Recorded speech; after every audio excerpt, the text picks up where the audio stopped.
Hello there, and welcome to our herbalism, medicine classes, plant, magic, spirit, and all the rest. My name is Hollow Kelly, and I am a herbalist, educator, clinical, practicing herbalist, as well as author. Yes. So I've been in the herbalism and holistic business, you could say, or rather, journey now for about a decade. And within that time, I've experienced, almost every aspect you could think of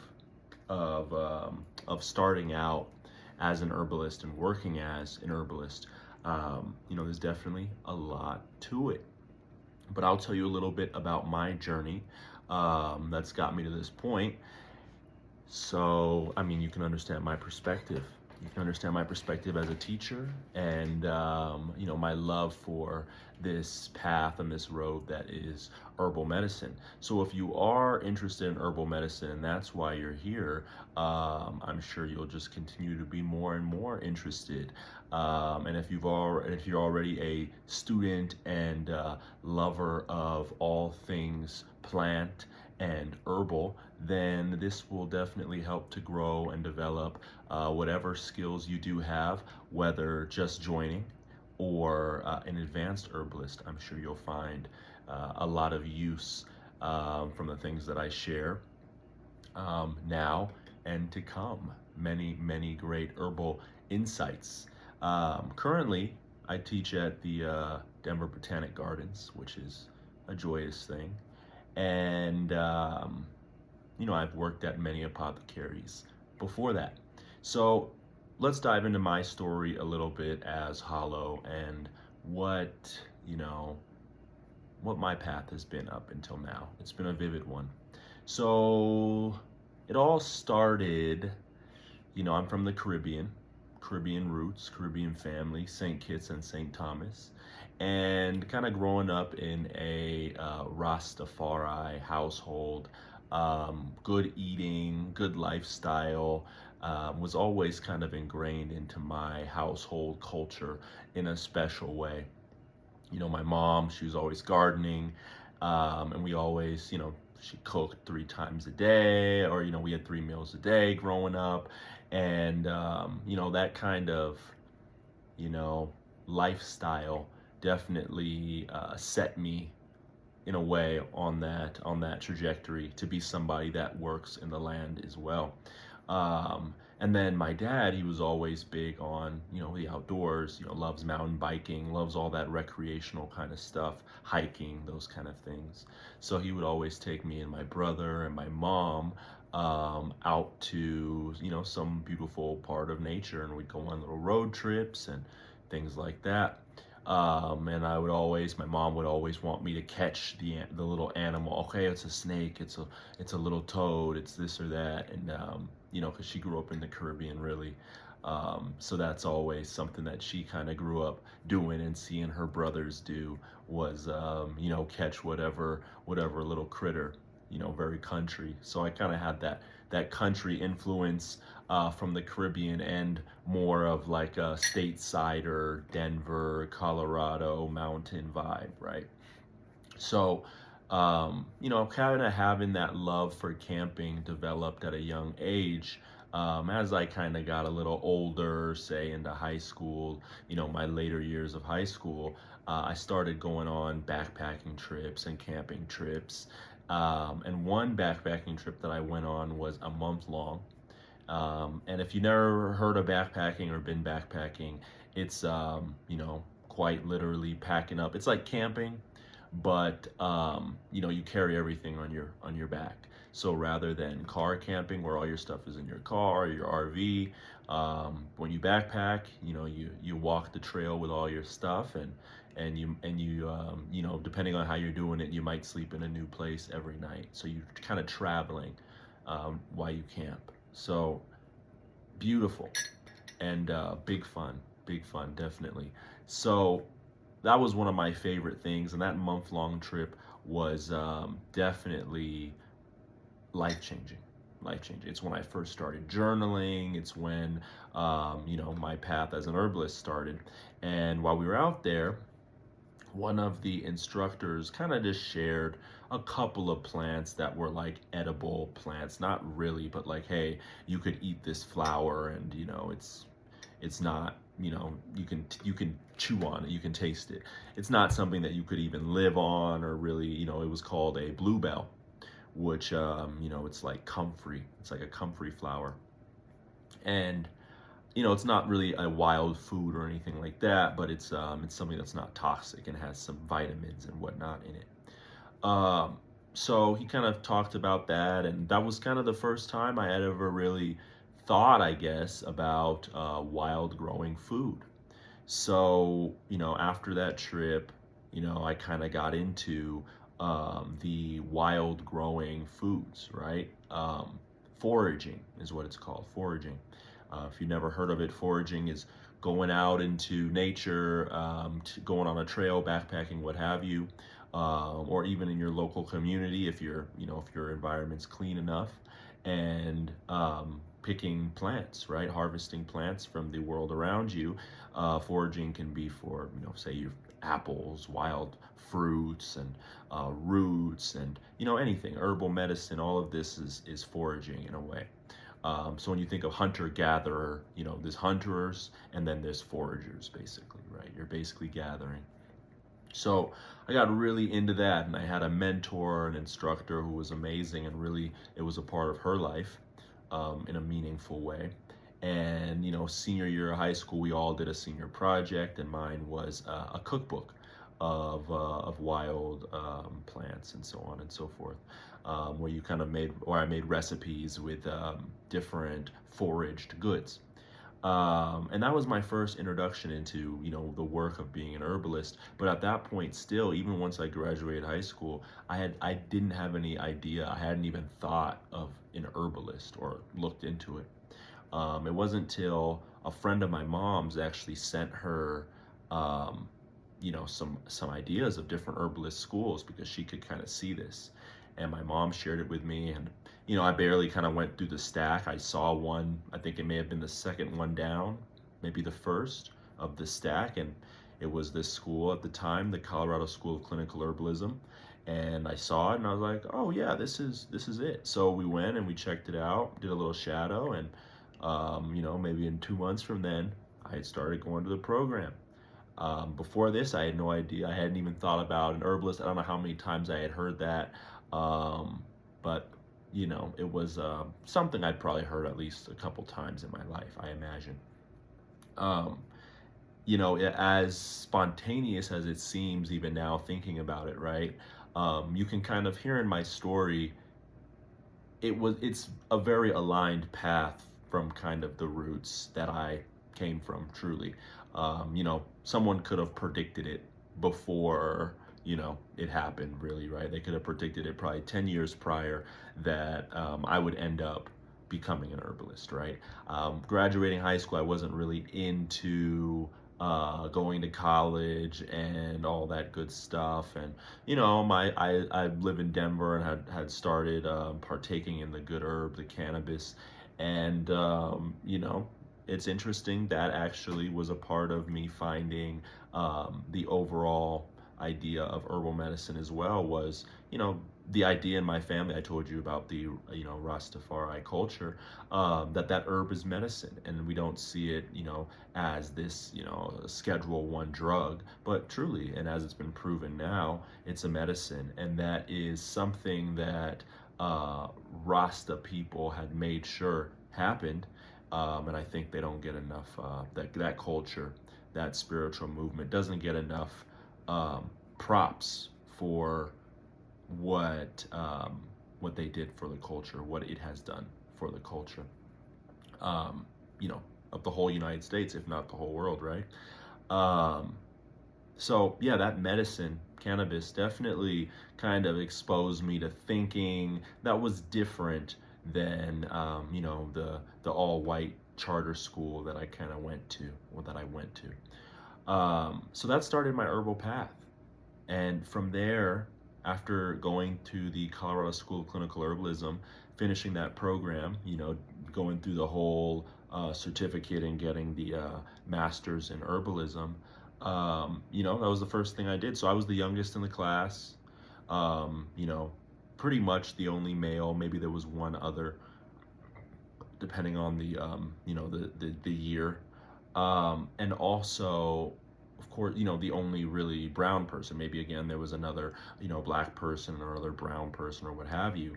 But overall, the class is 90%, female, or I probably 95, 98% female, and 95% white.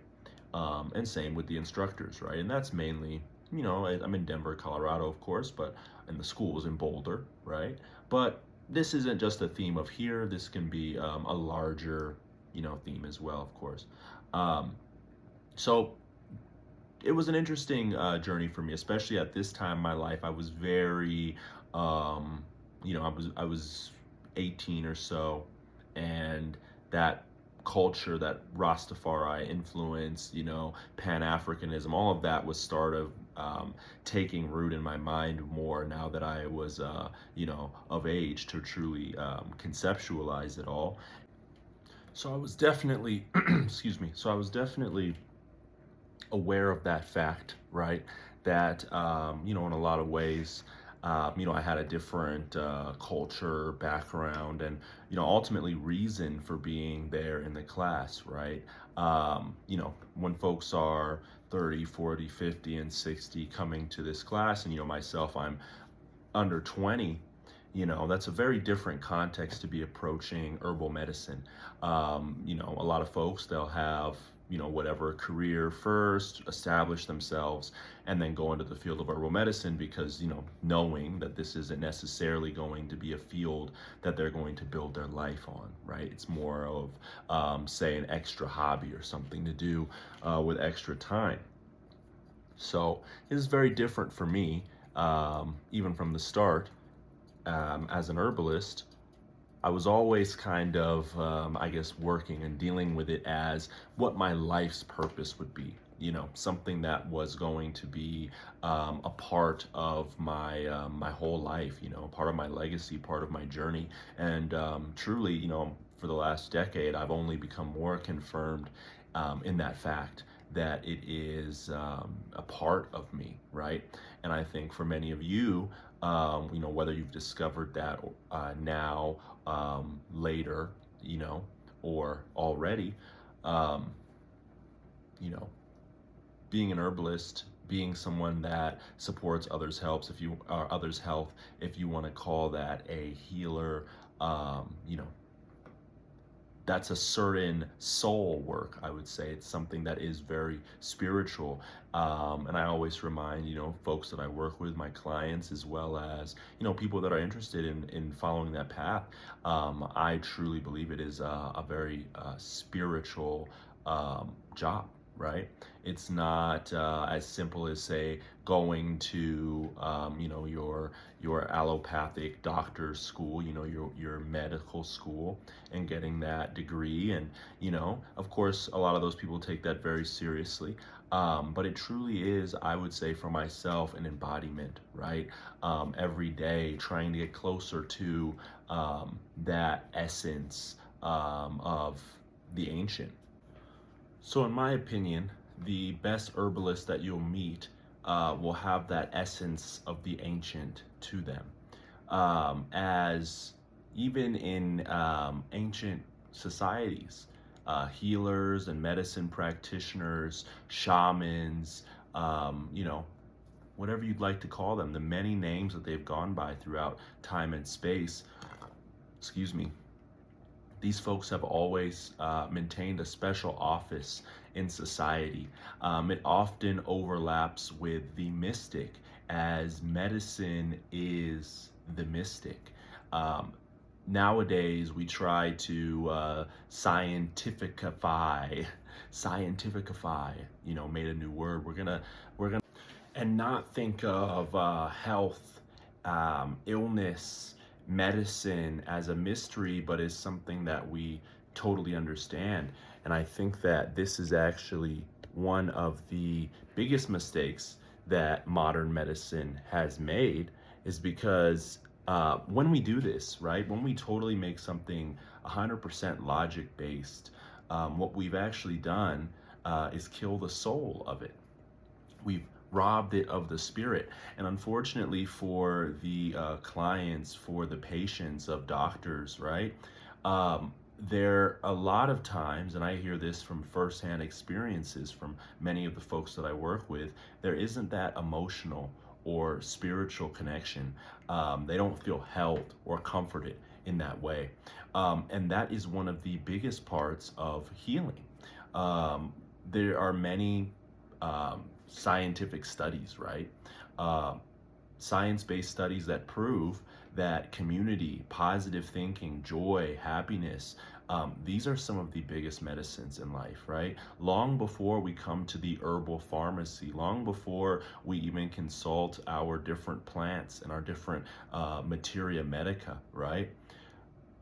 We have community, we have connection, we have sleep, we have food, we have love.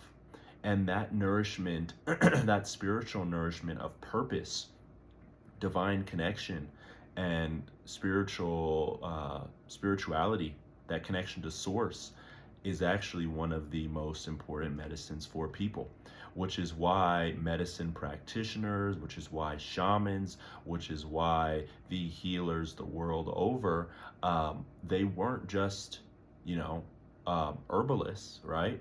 But they were also the priests, they were also witches, they were also the doctor, right?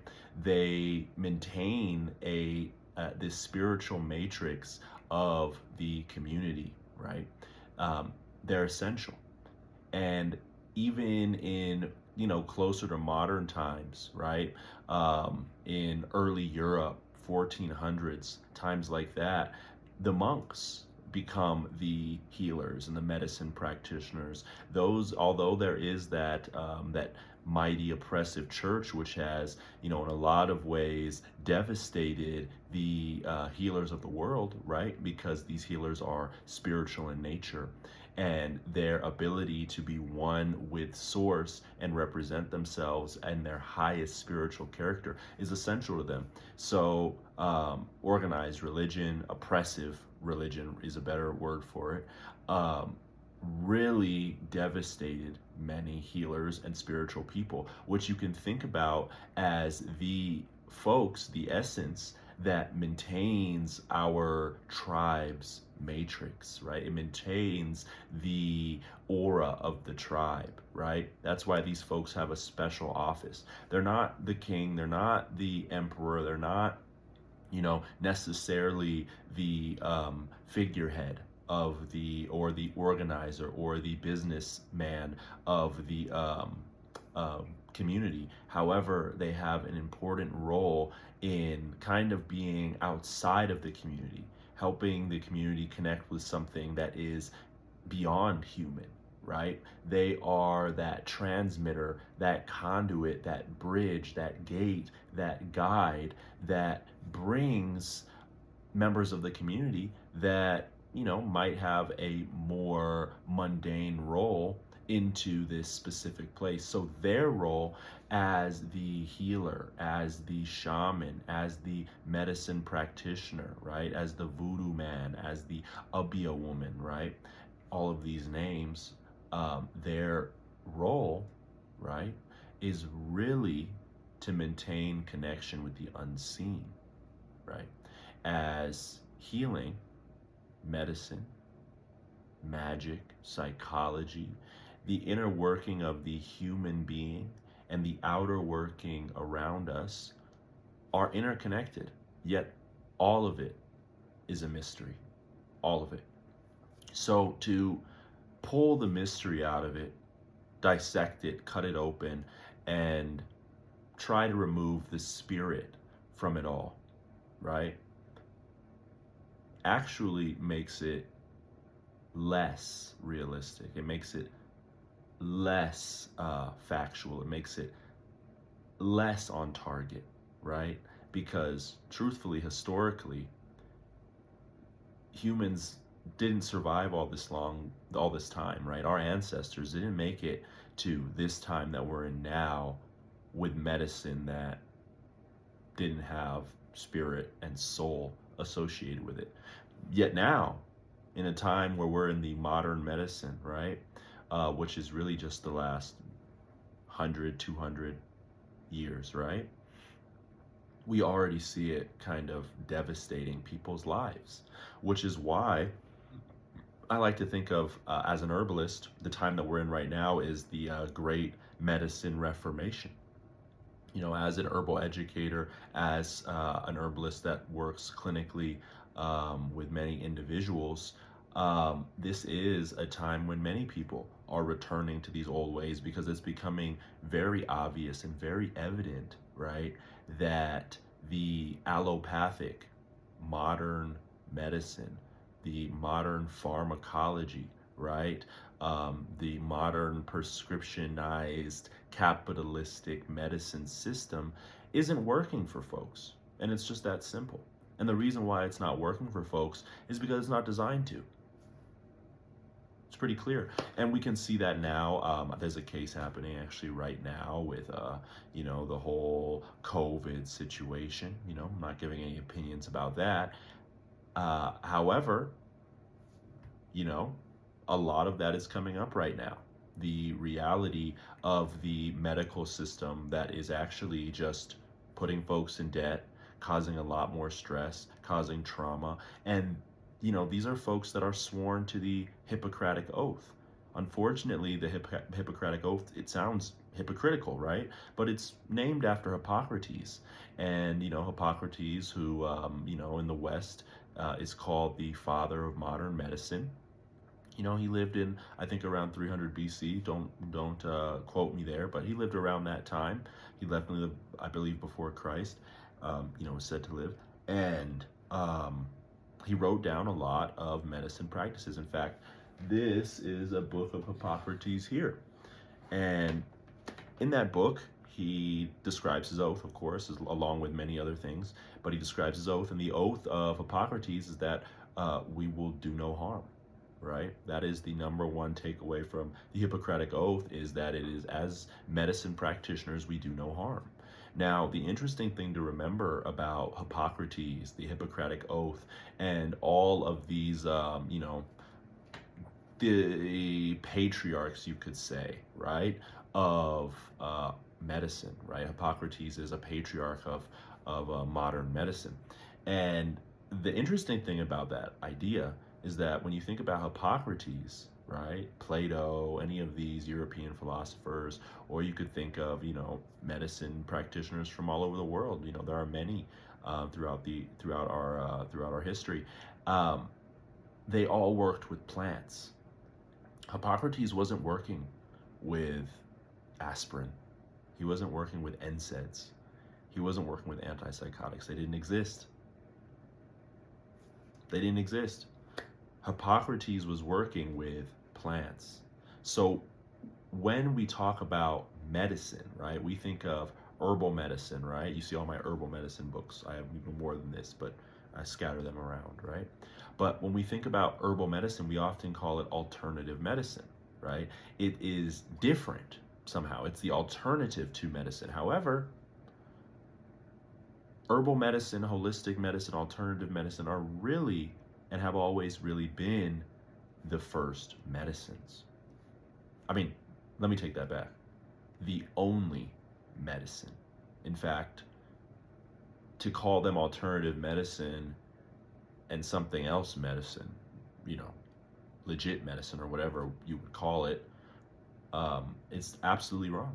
Because as I'll reiterate one more time, all of these folks, when they're talking about medicines, how they treated folks, how human beings have made it for the last hundreds of thousands, if not more, years on this planet, is because of herbal medicine, right?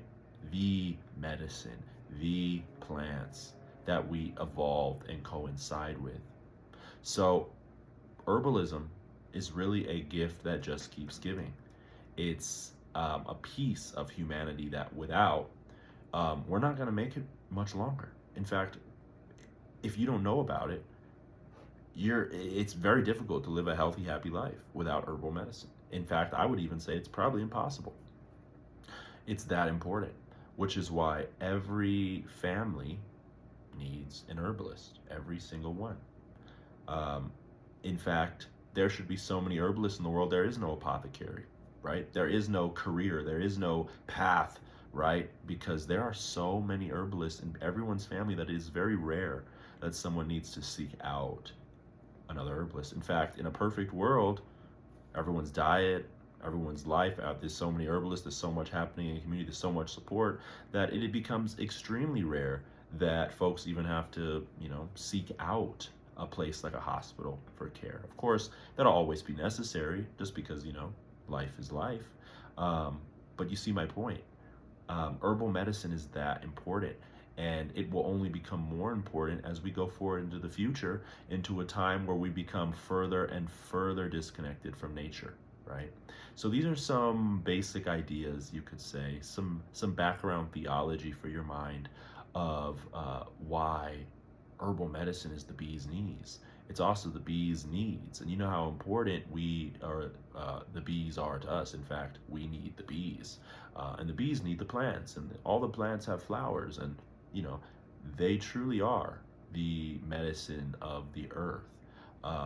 So the language of plants is the origin of all of us. Okay. So continuing on.